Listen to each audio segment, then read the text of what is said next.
Hi, welcome to the One True Church. I'm Hugh Whitmore. I'm continuing my series on decoding Revelation, and we're up to chapters 17 and 18 now, and they're both kind of long, so let's get started, get through it as quickly as possible. A crushing theme of the Bible lies within chapter 17. A love interest has created the ultimate betrayal, and revenge is extracted. Plus, we find out who the whore of Babylon is. Okay, 17, 1 and 2.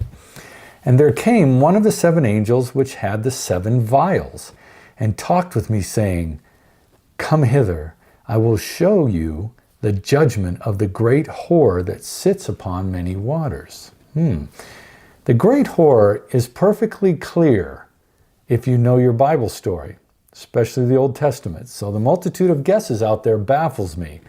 Some say it's the Catholic Church, some say it's America.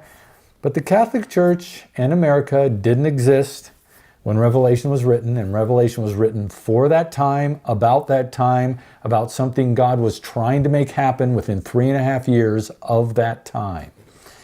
So it was written for the first century, so those guesses about America or Catholic Church are ridiculous. 17:2, with whom the kings of the earth have committed fornication.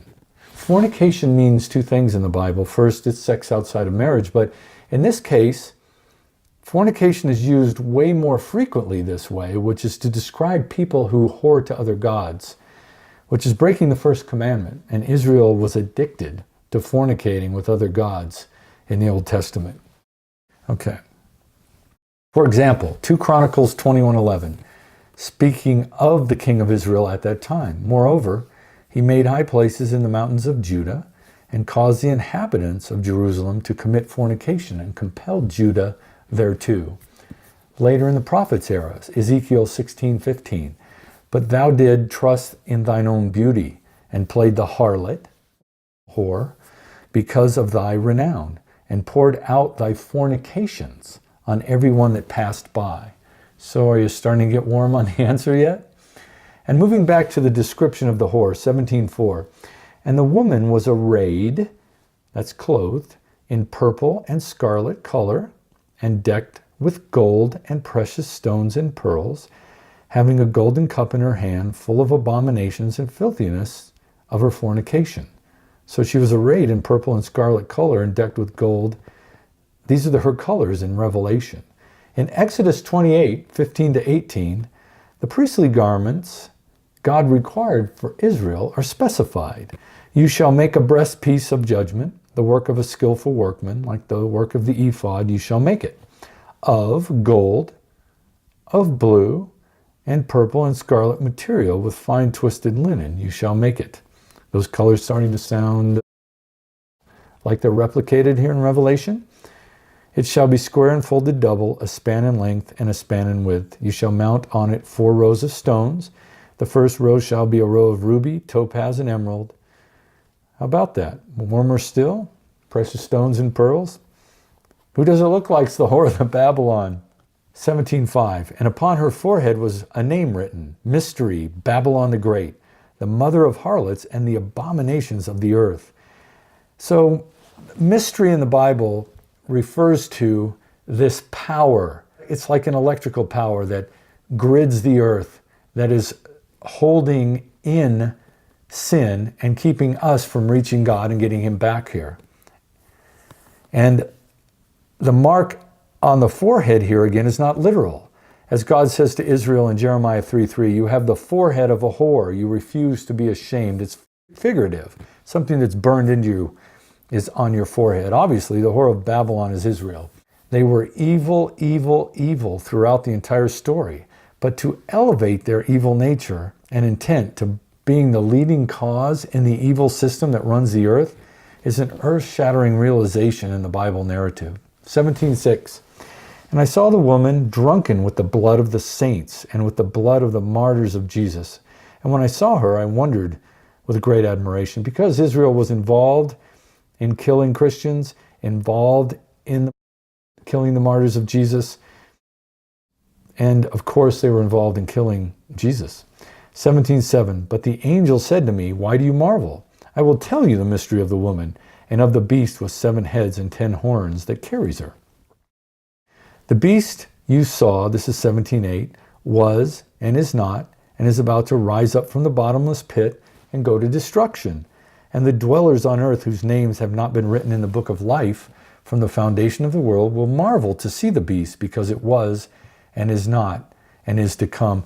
Now this is the same beast as the first beast in chapter 13, which is the world government system, which is the Rome of that day for this purpose of the Revelation prophecy. But it remains true today. There's one world government. And this beast, Rome, that Israel had an alliance with, and most notably when they teamed up with Rome to murder Jesus. It's in all the Gospels. 9. This calls for a mind with wisdom. The 7 heads are 7 mountains on which the woman is seated. Jerusalem is a city built on 7 hills. You can look that up. 10. There are also 7 kings, 5 of whom have fallen. One is, the other is not yet come. And when he does come, he must remain only a little while. Now, these here in this verse and in the next few verses are future prophecies of the time that didn't happen. So it doesn't really matter at this stage. 11, and for the beast that was and is not, it is an 8th, but belongs to the 7, and it goes to destruction. Again, future prophecy of that time, it didn't happen. And the 10 horns that you saw, this is 12, are 10 kings who have not yet received royal power, but they are to receive authority as kings for 1 hour together with the beast. 13, these are of one mind, and they hand over their power and authority to the beast. This prophecy is partially fulfilled because the secular world and those who falsely follow Paul both create spiritual energy for Satan, which empowers the world government to stay in power and stop Jesus from returning. So it isn't the same actors and players that were prophesied here, but it is with the actions of the secular world worshiping Satan with their glory, and those who worship Paul instead of Jesus and worship falsely are giving your glory to the devil, not to God and Jesus. 14, they will make war on the Lamb, and the Lamb will conquer them, for he is Lord of lords and King of kings, and those with him are called and chosen and faithful. And this is a repeated theme of the future again, that Jesus will win the spiritual battle with the devil, but this battle is not a boxing match or a duel between Jesus and Lucifer. It's a fight between the one true church, that's us, and the followers of the devil. And that's everyone else. There's us against them. And that includes against us being against the Paul believers. Note that whenever the power of Jesus is noted in Revelation, the saints are mentioned equally, because the saints create the power that glorifies Jesus. 15. And the angel said to me, the waters that you saw, where the prostitute is seated, are peoples and multitudes and nations and languages. Jerusalem was a multinational city due to its trade, but this is a key to how the sea is a metaphor for all people who are not in the church, and doesn't always mean the ocean in the book of Revelation. 16. And the 10 horns that you saw, they and the beast will hate the prostitute. They will make her desolate and naked, and devour her flesh and burn her up with fire. And this is a reference to the world system again, that God will have the power to make turn against Israel and destroy her. Because there are times in the Bible where God has enough energy to punish Israel by proxy, by turning them over to the devil, who's happy to do it. Some people in our time like to say that Israel was left desolate in 70 AD when the Romans sieged and then destroyed Jerusalem. They were left desolate, but it included the destruction of the main temple. But that event, and even the Holocaust in World War II, do not come anywhere near what God's going to do with Israel if Revelation is played out as written. 17, next to last verse for this chapter. For God has put it into their hearts to carry out his purpose by being of one mind and handing over their royal power to the beast until the words of God are fulfilled. Again, this is the great power of God that he gets if this prophecy is fulfilled by us, the saints. The ability to force the evil world system to turn on and destroy and punish Israel, which is the source of an even greater evil, because they're the source of this power grid that controls the earth. So this is the great power of God. When we fully glorify him in the end times, he will be able to make the evil world government begin the destruction of Israel, just as God has power over hell in chapter 9. 18, and the woman that you saw is the great city that has dominion over the kings of the earth. This is an indicator that the woman is Israel, and that Israel was so powerfully connected to the powers of Lucifer that they effectively controlled the leaders of the Roman Empire, which is the nature of the satanic spiritual world to this day. These politicians you see at the tops of countries, including America, don't run those countries. The president, his cabinet, the Senate here, the House and all that, they don't run America. Satan runs America. Satan does that and gives direct orders to the people here to constantly, and in all countries, to constantly create the amount of sin he needs to stay in power. That's chapter 17. Now we'll get to chapter 18. Okay, chapter 18, 1. And after these things, I saw another angel come down from heaven, having great power, and the earth was lightened with his glory. This sounds like a level of energy near that of Jesus. For God to empower an angel this greatly means he intends to do some serious damage. 2. And he cried mightily with a strong voice, saying, Babylon the great is fallen, and has become the habitation of devils, and the hold of every foul spirit, and a cage of every unclean and hateful bird. Wow, this and all of chapter 19 here is God's letter of gloating for finally getting back at the traitor Israel, who he loved, but they turned on him and corrupted the entire world. 3. For all nations have drunk of the wine of the wrath of her fornication, and the kings of the earth have committed fornication with her, and the merchants of the earth are waxed rich through the abundance of her delicacies. You know, this is a description of the world at that time, but it's still the world we continue to live in. If you want to take part in the great wealth and be at the top of the society and get the publicity that that kind of wealth requires, it means you have to take part in the sin system here that's set up for you. 4. And I heard another voice from heaven saying, Come out of her, my people, that ye not be partakers of her sins, and that ye receive not of her plagues. It's another great theme of the Bible, that God was constantly calling Israel out of sin, and Jesus continues to do that for all people. You have to make a decision when you're faced with people around you who sin. They have to stop, or you have to separate yourself from them, even if they're family. 5. For her sins have reached unto heaven, and God has remembered her iniquities. And see, this is literal. The sins of the people around you reach heaven. And if you're partaking in their sins by abiding it, by being present around it, then you're also partaking in that sin, and that energy goes up to heaven. And this allows the devil to be closer and closer to overcoming God. 6, reward her even as she rewarded you. This is a theme of the Bible, retribution. As one does, so the other will be done back. And double unto her, double according to her works, in the cup which she has filled to her double. This is one of the few times the Bible indicates that the faithful saints will take part in the punishment of the wicked if Revelation ever comes true. There's a few of them. And if you are revenge-oriented, stay obedient to God, and your reward in heaven will be to assist in destroying those who destroyed the earth with their sinful ways. 7. How much she has glorified herself and lived deliciously, so much torment and sorrow give her. For she has said in her heart, I sit a queen, and am no widow, and shall see no sorrow. 8. Therefore shall her plagues come in one day. This is her punishment. Death and mourning and famine, and she shall be utterly burned with fire. For strong is the Lord God who judges her. God is strong at this point because his obedient believers have empowered him to do this. And God will burn the wicked as a sacrifice to himself, and to rid the earth of the scourge of sin. 9. And the kings of the earth who have committed fornication and lived deliciously with her shall bewail her and lament for her when they shall see the smoke of her burning. In the final judgment, here in Revelation, Israel is destroyed first, so that all of the world will see she is the most evil of all evils. 10.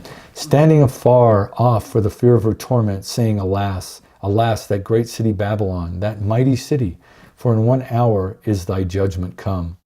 You know, when God reaches the point where he can judge, he will do so swiftly. It hasn't happened yet, but he'll do it swiftly. This is why I say that if enough believers turn away from Paul and follow the strict kingdom teachings of Jesus, the end could come as quickly as is prophesied in Revelation, which is 3.5 years. 11. And the merchants of the earth shall weep and mourn over her, for no man buys their merchandise any more. 12. The merchandise of gold and silver and precious stones and of pearls and fine linen and purple and silk, and scarlet, and all thy wood, and all manner vessels of ivory, and all manner vessels of most precious wood, and of brass, and iron, and marble. It goes on about the riches, of course. The wealth is a metaphor for how they worshipped money and not God. 13, and cinnamon and odors and ointments and frankincense and wine and oil and fine flour and wheat and beasts and sheep and horses and chariots and slaves. And here's key to this verse, and the souls of men. You know that the souls of men is included. Says that up until the judgment, Lucifer will have control of the souls of men and not God. And God won't have control of the afterlife until this prophecy is fulfilled. That's why Ezekiel 28:18 says of Satan, thou hast defiled thy sanctuaries by the multitude of thy iniquities, by the iniquity of thy traffic. Trafficking being the illicit trade of something. Israel here in the Bible is in the business of trafficking souls with Lucifer as a partner. No more evil exists than this. And this trade continues to this day. That's why Jesus has the keys of death and of hell. That's why also Jesus said in Matthew 16:18, you are Peter, and upon this rock I will build my church, and the gates of hell shall not prevail against it. Jesus plans to get into hell and unloose the souls that are trapped there at Satan's hand. That's why Revelation 7:10 says, salvation belongs to our God who sits on the throne and to the Lamb. It took a revived church that turned from Paul and did the incredibly difficult job of obeying the strict commands of Jesus to glorify God adequately, to overcome such great damaging evil in this world. 14, and the fruits that thy soul lusted after are departed from thee, and all things which were dainty and goodly are departed from thee, and thou shalt find them no more at all. 15, the merchants of these things, which were made rich by her, shall stand afar off for the fear of her torment, weeping and wailing. 16, and saying, alas, alas, that great city that was clothed in fine linen and purple and scarlet, and decked with gold and precious stones and pearls. And these are repeating the colors and jewels of Israel and Jerusalem, and how God is taking revenge on an evil lover that turned on him and sought his destruction. 17, for in 1 hour so great riches is come to nothing, and every shipmaster and all the company in ships and the sailors, and as many as trade by sea, stood afar off, and cried, when they saw the smoke of her burning, saying, what city is like unto this great city? This is a warning to us, too, to watch where we put our heart. Our heart should be with our treasure in heaven, not on earth. 19, and they cast dust on their heads, and cried, weeping and wailing, saying, alas, alas, that great city wherein we were made rich, all that had ships in the sea, by reason of her costliness. For in 1 hour she is made desolate. Again, you must be prepared, because when Jesus comes, the end will be quick. No time to repent then.